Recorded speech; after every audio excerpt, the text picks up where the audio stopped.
Hello, I'm Robbie Fowler and you're watching Redmen TV.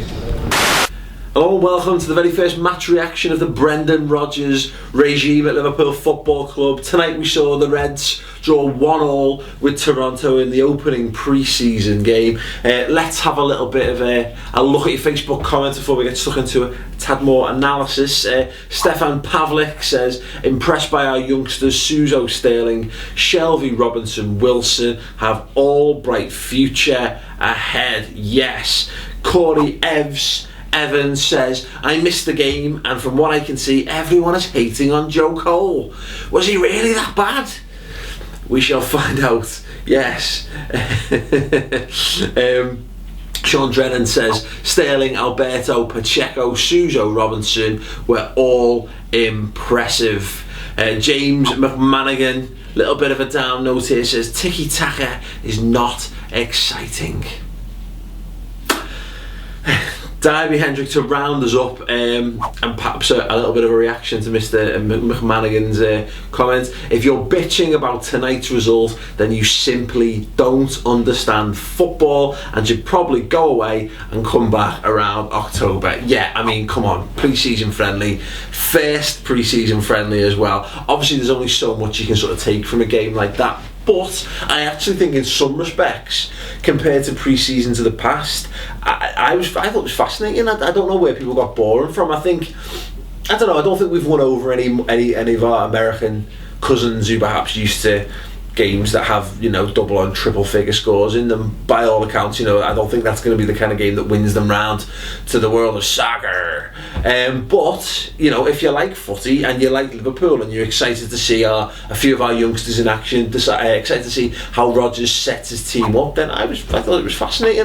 First off, obviously we basically played 2 games. First half, I was impressed that, the commentator on ESPN made out like it was quite dull and like he was hoping there was going to be more action and stuff, but I don't know, there was enough there to impress me. I thought Jordan eBay, if you will, down the right hand side looked very exciting.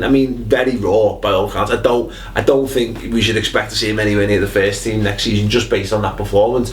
But I think that the future's definitely bright for him. He caused a few problems, pacey, direct, tricky. On the opposite side though, oh my god, welcome back Danny Pacheco. He was just brilliant. It was weird. It was like the position he just slotted in. It was like he'd never been away. It's like he knew exactly what his role was from day one. And this is something we discussed on the subscriber show last week, is that Danny Pacheco, he's been raised in that sort of system. He's come from the Barcelona mould.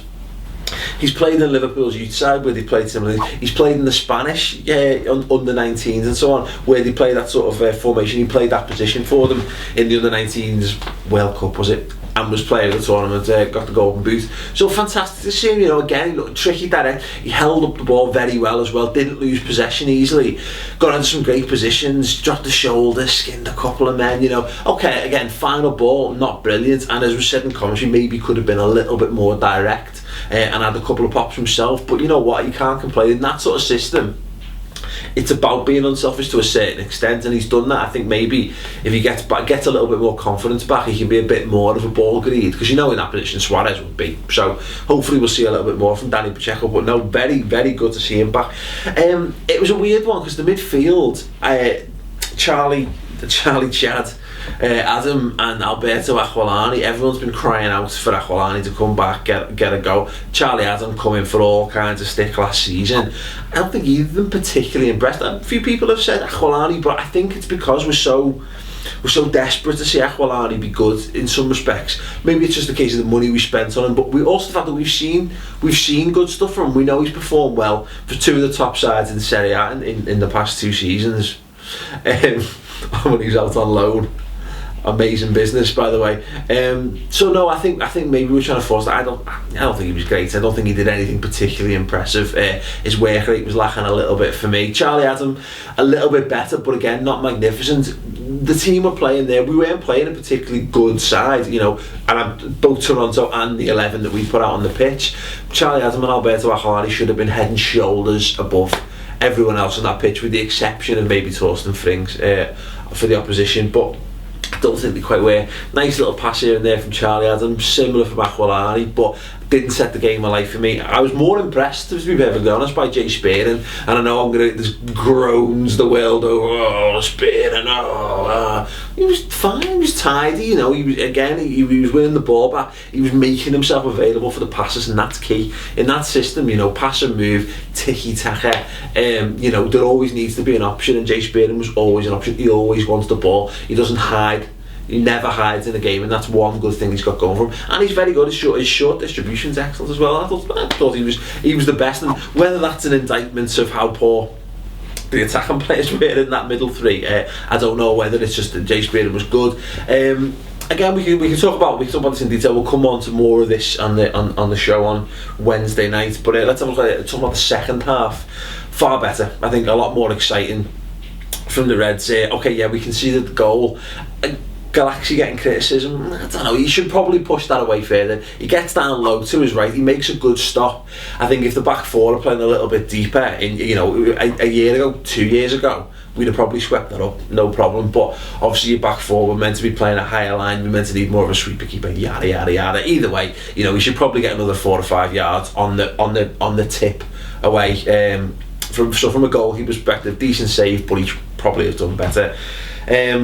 Yeah, I think that the back four, I haven't really spoken a great deal about the back four in the first half, but I probably should. I thought Jose Enrique linked up nicely with Pacheco, but again, we'll talk more about this in the show in the week. But in the second half, it was like night and day. The fullbacks, John Flanagan and Jack Robinson, just flying down. They actually looked like proper, what we've come to understand as what are going to be Rodgers fullbacks, flying fullbacks, attacking fullbacks, particularly Flanagan. He looked ready based on that game. Jack Robinson, on the other hand, again looked a little bit green, looked a little bit short of sort of that first team experience and confidence, but he definitely grew into the game. And the way he linked up with Suso and Sterling, that was one of the probably the highlight of the second half for me, was just that those three players. And this is the beauty of playing these kids, is that the system they've been playing through academy levels, not massively dissimilar from what we're hoping. Obviously Rodolfo Borrell's tried to instill that in the lower levels of the club, so they looked, obviously they played together, they've grown up together, and it showed because they all knew where each other was, they knew what their roles were meant to be, and some great interplay once or twice. Sterling was, you know, good, really good, without wanting to use his name as an adjective to describe him. No, he was fantastic. He caused all the problems down that left hand side. On the opposite flank, though, Joe Cole, the question was asked there by Evs, you know, what are people hating on him? I don't hating on him, he's fine, he was alright, wasn't he? He wasn't amazing, he wasn't shit. I've seen Joe Cole play a lot shitter in a red shirt, I'll tell you that for nothing. He came deep, he looked to it in front of the plate, but what it showed to me was he looks like he's standing still compared to some of the kids in that side, compared to, say, Suso. And Suso wasn't amazing in that game by any stretch. He had a wonderful little drag back, or double drag back as they said in commentary, and shot from the right hand corner of the penalty area, which was brilliant. He had a shot late on as well.